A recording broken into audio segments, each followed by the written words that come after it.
déjà un an que Régine s'est éteinte, le 1er mai 2022, à l'âge de 92 ans.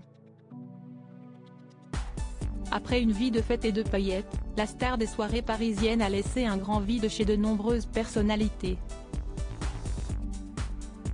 Plusieurs d'entre elles avaient ainsi tenu à être présentes lors de ses obsèques, le 9 mai 2022, au crématorium du Père-Lachaise à Paris, afin de lui rendre un ultime hommage. Une cérémonie intime mais grandiose, à l'image de la chanteuse. Jane Birkin, Carole Bouquet et Carla Bruni, mais aussi Marc Lavoine et son ex-femme Sarah Poniatowski, ainsi que Roselyne Bachelot et Alain Delon ont notamment assisté à l'événement. Mais Pierre Palmade, pourtant un ami fidèle de la défunte, manquait à l'appel. Dans un article paru au lendemain de la cérémonie, le 10 mai 2022, Pure People avait dévoilé l'une des raisons qui pouvaient expliquer l'absence de l'humoriste. Le crématorium était alors en rénovation, posant ainsi un problème d'ordre logistique. La capacité maximale était de 100 personnes en raison des travaux, avait expliqué le média People, avant de relater les propos d'un membre de l'entreprise de pompes funèbres, ne pouvant assurer à de nombreuses personnalités qu'elles seraient assises. L'organisation des obsèques a été obligée de leur demander de ne pas se déplacer. Par ailleurs, un fan de Régine présent sur place avait confié aux Parisiens, la seule chose qu'elle n'avait pas prévue, c'était les travaux.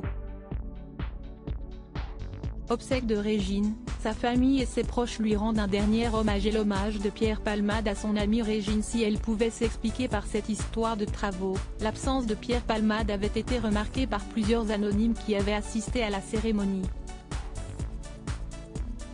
Dis donc, il n'y a pas grand monde du showbiz, avait notamment regretté l'un d'eux auprès du Parisien. L'humoriste n'avait pourtant pas manqué de partager son chagrin en apprenant le décès de son ami. Sur Instagram, le jour de sa disparition, il avait notamment rédigé une vibrante oraison funèbre. Ma Régine. Mon amie, ma confidente. Comme tu as été la confidente de tant d'artistes et d'anonymes qui venaient raconter ou oublier leur vie dans toutes tes boîtes de nuit, a écrit l'acteur.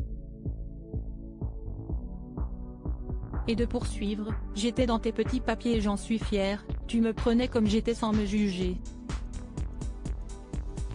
Et ça va me manquer, quelqu'un qui m'aime sans me juger. Triste ironie du sort, le quinquagénaire était alors loin de se douter qu'il serait plus isolé que jamais 9 mois plus tard. Article écrit en collaboration avec 6 médias. Crédit photo, Baldini.